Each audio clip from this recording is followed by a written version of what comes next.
What's up, y'all? Welcome back to your boys' channel. I know I've been missing. I've been MIA. I've been MIA. There's been a couple things in the pipeline, and I know all my fans. Like you guys know what's going on.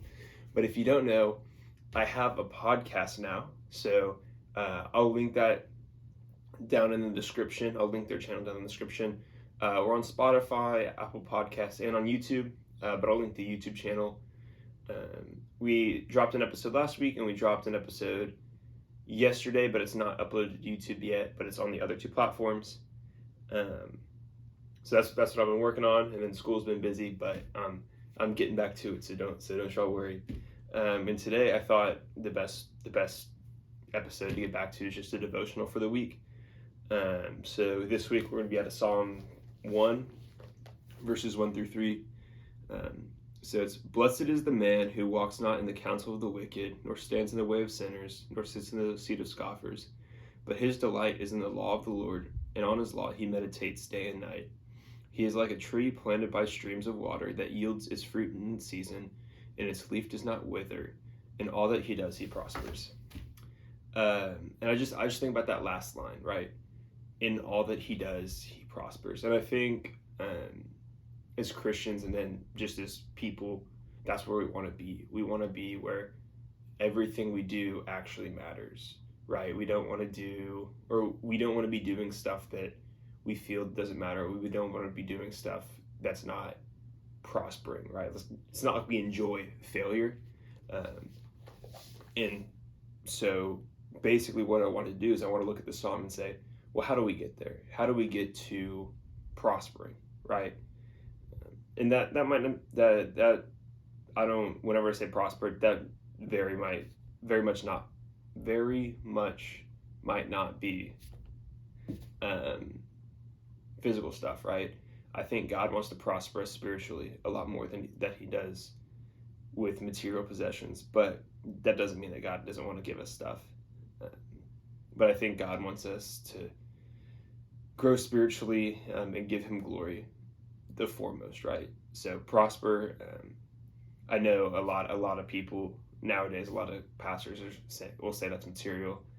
It's not always material. I think a lot of the times and more often it's spiritual, but whatever. God can do both, right? He's the God of the universe. He can do whatever he wants. So just breaking down verse 1, right? So the first step, I think there's only two steps really. It's verse 1, verse 2. So the first step is you don't walk in the counsel of the wicked, right? Those who walk the walk. This is actually like the Bible verse of the day today. Those who walk with the wise become wise, but the companion of fools will suffer harm, right? So if you are in the companion of fools, you will, affirmative 100%, you will suffer harm, right?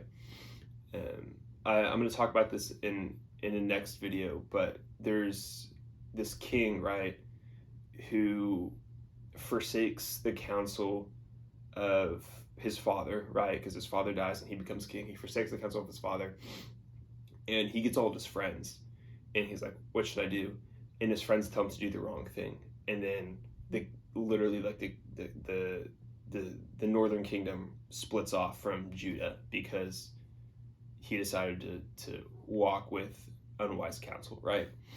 So God doesn't want us to sit in the seat of sin, or sit in the seat of scoffers, or stand in the way of sinners, right?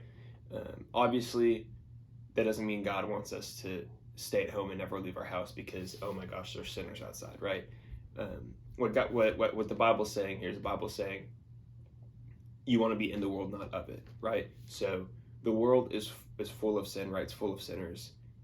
It's difficult to avoid that, but you don't want to let that influence you, right? You want to let God influence you. You want to let Christians influence you. You want to let God's word influence you, which we're going to talk about in the second verse. You don't want to let the world influence you, right? Because I was reading Galatians 5 this morning. It talks about that the flesh is always contrary to the spirit, right? So in the same way, the world, right, the flesh is always in contrast to God, right? So what does Jesus say, right? You can only serve one master, for you will love one and hate the other, or you'll serve one and not serve the other. I forget that second part. But it's this idea of we can't walk with unwise counsel. We shouldn't surround ourselves with Christian or with non-Christians, right? For how to live, right? That doesn't mean you can't have non-Christian friends, right? That doesn't mean that you keep everyone at like an arm's length, right? That's not a Christian. But what it does mean is that the people, with the verse that says there's a friend that sticks closer than a brother, those friends, like the friends that are for you, not against you. And I'm so glad this Friday I'll be dropping an episode a little bit more about friends that want the best for you, because that's Jordan Peterson's next chapter, third chapter. Actually, no, I guess it's 2 weeks, because whatever, it's 2 weeks. But it's just this idea of we should want friends that want the best for us, right? And so whenever you're walking with sinners and you're walking with evil people, they only want what's best for them, right? And whenever you're walking with Christians, they want what's best for God, right? Which is God's glory. And you guys are on the same mission. You guys are on the same aim, right? So whatever they want to do, you want to do the same thing, right? Why? Because you guys have the same goal, which is God's glory. So that's like the first step, right? Walk with close Christians, right? Who encourage you, who exhort you, that you may not fall like under the deceitfulness of sin, like Hebrews 3 says. Second step, verse 2. His delight is in the law of the Lord, and on his law he meditates day and night. Now, if you maybe have read the Bible once or twice, you'd be like, hey, that sounds familiar, right? And on his law he meditates day and night, right? And that's actually what God says to Joshua, right? He says, this book of law shall not depart from your mouth, but you shall meditate on it day and night, so that, I don't have the rest of the verse memorized, but so it's kind of it's a throwback to that. But more importantly, I just want to take a look at Isaiah 55. Let's see, I have it. There we go. I think. Oh, I literally have it. That was silly. I literally have a pen. Duh. Okay. So, I'm gonna be honest. These verses, if you don't have any verses that you're memorizing right now, write these down and start memorizing them, okay? Because they are amazing. I don't have them memorized, but I'm memorizing other stuff right now, so I'll get to them eventually, I promise. But, okay, so Isaiah 55, 10 through 11. For as the rain and the snow come down from heaven and do not return there, but water the earth, making it bring forth and sprout, giving seed to the sower and bread to the eater, so shall my word be that goes out from my mouth. It shall not return to me empty, but it shall accomplish that which I purpose, and shall succeed in the thing for which I sent it. Right? So I'm going to read verse 11 a little slower. So shall my word be that goes out from my mouth. Right? So God's word, it goes from his mouth, right? God's word. It shall not return to me empty. Right? So God's word isn't going to fail. Whenever God speaks his word out, right, it's going to do something. But it shall accomplish that which I purpose, right? So everything that God wants his word to do, it's going to do, right? And shall succeed in the thing for which I sent it, right? And just looking back at verse 2, his delight is in the law of the Lord, and on his law he meditates on his day and night, right? So God sends out his word, right? And it's not going to return to him void, but it's going to accomplish all that he purposed it, right?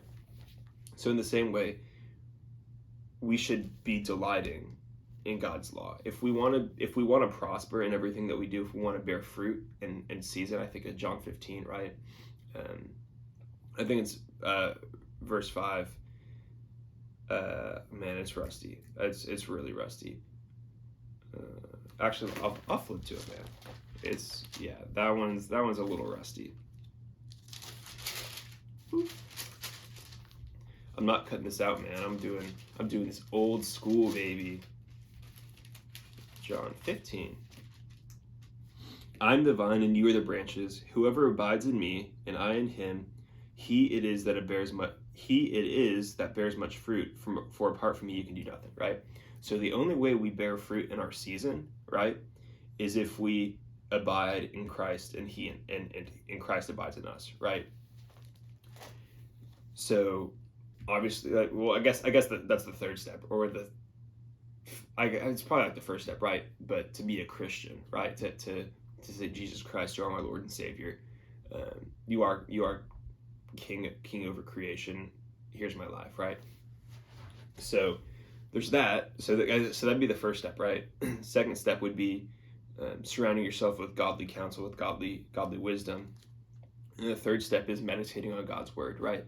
And tomorrow I'm gonna have a more in-depth video about what meditation is, because I feel like as Christians we don't really talk about it.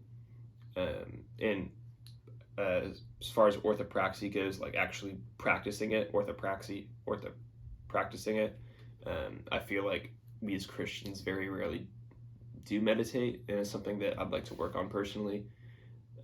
It's something I'd encourage you guys to work on, so I'm going to drop a video about that tomorrow. But it's this idea of you let it permeate your heart, right? And you let it get in you, right? And then you let that control, right? Like how you live, right? It helps you be obedient, right? It helps you, right? So as God sends his word out, right, it does not return to him void, but it fulfills all that he accomplishes it, right? So it's this idea of getting God's word in our hearts and in our minds so that we can be obedient and be pleasing to God. And so at the end of the day, boom, I'm going to run through them real quick, right? If you want to prosper in all that you do, right? If you want to bear fruit in every season, fruit in its season, be a Christian, right? Jesus Christ died for you, right? He died for me. He died for the world, right? But it's a gift, right? It's a gift we have to take. If I give you a gift for your birthday, for Christmas, you still have to accept it, right? If I had a family member who gave me, I don't know, socks, maybe I take it, maybe I don't, right? But if I have a family member that gives me like a PS5, I'm like, oh my gosh, I love you, Grandma. Thank you so much. Give me, right? So how much more, right, should we accept the gift of eternal life, right? The gift of having a relationship with God of the universe, right? So that's what the good news is, right? Jesus died for our sins so that we can have that relationship, right? And all we need to do is take that gift by faith and say, God, I believe that you are Lord, and I believe that you were raised from the dead and that you died for my sins, right? Step one, boom. Step two, surround yourself with godly counsel, right? You surround yourself with other people that have made that decision, right? And other people that are wholeheartedly following after God, right? You just think about, you guys all want to have the same goal, right? And if you're all running towards the same thing, then hopefully there's not going to be any dissension, right? There's going to be, there might be some arguments, right? But the idea is that you guys are all on the same team, right? So if you guys are all on the same team, you're all running the same direction, you're all encouraging each other to go the same way, right? So that's number two. Number three is meditate on God's word day and night, right? You want to get God's word in you so he can do work, right? Because he says he's going to do work. God says that whenever he sends this word out, it's going to accomplish what he purposes it, right? But you want to get that in your heart and in your mind so that you can meditate and you can think about it and let it change the way you live and change the way you think, right? I think Romans 12:2, do not be conformed to the patterns of this world, but be renewed in your mind, right? And that's rough, but it's the idea that God changes the way we think so that we can be more obedient to him. And the primary way he does that is by spending time in God's word. So if that was encouraging, please leave a comment, man. I love y'all. I missed y'all. Please check out my podcast. Like I said, the link will be in the description. Check out my other videos right here. And until we meet again, much love. Love y'all.